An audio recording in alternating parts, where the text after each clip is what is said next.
All right, so today we're taking a look at the Mode Envoy, and I have been using this for the past few weeks. And after using it, I do think this is one of the better options that you can get for yourself as a beginner, or also if you just want to add another keyboard to your kit. But unfortunately, I don't agree with other reviewers when they say that this is the best entry-level keyboard, just because there's a lot of factors that go into that. And objectively speaking, there are other options out there, which I will be talking about later in the video. So make sure you stick around if this is a little bit out of your pricing budget.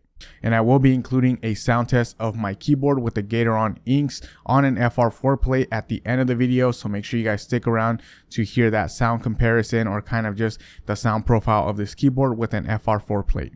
And I will also be keeping other alternatives down at the end if you're looking for an entry-level keyboard, but when you looked at the Mode Envoy, it just happened to be outside of that budget that you were looking for. But if you do decide to go with the Mode Envoy, this honestly is a great keyboard. One thing that Mode has always done really well has been their customization. As far as I know, they're one of the few companies that do all of this customization, where you can go in, you can pick exactly your case color, you can pick accents, you can pick weights, you can pick a different kind of plate, and you really can go in there and kind of customize a different look to make your board unique. And I really don't know how many combinations, but I'll write it down here, how many combinations you can make with just simply getting the Mode Envoy. So that will allow you to kind of have a different keyboard, or a keyboard at least that's going to look exactly how you want it to look. One thing to keep in mind though is that customization is kind of a double-edged sword, because yeah, you can customize as much as you want, but that also means that that price that they're offering up front is going to be for a more limited, I guess, options, because as you start customizing, you start picking different plates, different case options, the price can start going up. And honestly, I've seen this keyboard easily go over $300 by changing every single one of the options, and that's not even the most expensive it can get. And as I'll talk about later, there are other keyboard kits that are kind of part of that entry level budget friendly options that do come with some of these things already included, such as the foam, and then having the option of a different plate for free. And if you're looking for more information on really what makes a premium keyboard versus a budget keyboard, I will be linking another video I've done down in the description, where I really go more in depth into really what makes a premium keyboard more premium versus what's a beginner or more budget friendly keyboard. That is going to be a huge difference, which is probably why the price keeps going up on premium keyboards, whereas budget keyboards can get really cheap. Like I mentioned, there's some on Amazon that you can probably find for under $100. But there are other budget options out there in the keyboard kit space that do come around the same price point of $150 to $200 for some of these other kits, and they have a lot more things included. And even though they don't go in depth in all the customization of getting accents or different weights, they do offer different case options, so you can still get a budget friendly keyboard that you can customize yourself with the sound and feel, with different switches and different keycaps. And some of these other options do include the Bakken Echo 65, which I already have and I honestly really enjoy. You also get a Tofu, which I tried the Tofu 60 and I didn't really like it, but there is a Tofu 65 that's also going to be budget friendly. And they have the Novel Keys NK65, and they even have an NK65 entry, which is going to be at that 95 mark. It's currently out of stock, but you can sign up for notifications so that you know when it does come back in stock. And then other keyboards that aren't in stock, but you can always get used if you want to go that route, include keyboards like the Zoom 65, the QWERTY Keys QK65.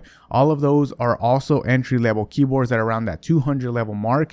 But what those have that I feel like Mode is really lacking and could be including in their Mode Envoy is having a lot more extras. One thing they do well though is that they include a keyboard case, but that's also something that you get on the Bakken Echo 65. So you do get a carrying case for both of these kits. And then there are other kits out there as well that come with all the accessories, including the Bakken Echo 65. You get already included stabilizers. You get all the foams on the Tofu to kind of customize the way you want it to sound and feel. And then you all can also get keycaps for a really cheap through Canon Keys when you get the Bakken Echo 65. So you can set up a whole keyboard for $200, whereas the Mode Envoy costs you $220 just as an entry level price. And when it comes to the Bakken Echo and the Mode Envoy, I feel like they're very similar, and the main difference is going to be the design of the keyboard, which is what really makes the Mode Envoy a premium keyboard and gives it kind of that bump in the price of it. And honestly, when it comes to the looks of a keyboard, the Mode Envoy is definitely going to have the way better design than all of the other budget keyboards, because again, you can customize it the way you want. It has those clean cut corners, and like I mentioned, all the accents and weights and the design of this keyboard is very clean cut and everything fits in perfectly, which does drive up the price. But because I am a huge fan of design and I really like the way this Mode Envoy feels, especially being white with those copper accents, I am going to be keeping this keyboard. This is now my daily driver for my desk and I'm using it every single day. And I'm still going to keep that Bach & Echo 65 because to me, that's still a really nice keyboard that I can customize. It does use the O-ring mount, which makes it really easy to switch out, similar to the Mode Envoy having the lattice mount that you can easily switch out as well if you want a different typing feel. If you like the design of the Mode Envoy and you want a keyboard that you can customize more tailored to exactly what you want it to look like, and you can afford it, I definitely think you should go for the Mode Envoy. It's a great keyboard, and like I said, the design of it is very clean cut and it looks perfect, especially on my desk with this white design. So I definitely recommend that you get it if you can afford it. But if not, the Bach & Echo 65 is a great second option.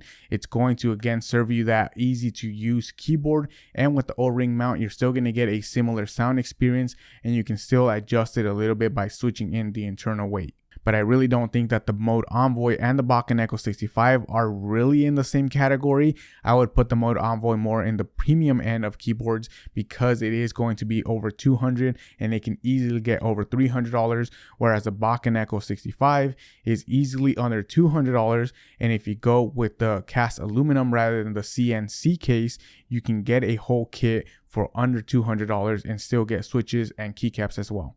But I want to know what you guys think. Have you guys tested any other entry-level keyboard kits? If you guys have and there are any that you recommend, let us know that in the comments. I would love to try other keyboards out as well. But as always, thank you guys for watching. Don't forget to like this video if you enjoyed the content, subscribe to not miss any of my future uploads, and I will catch you guys on the next one.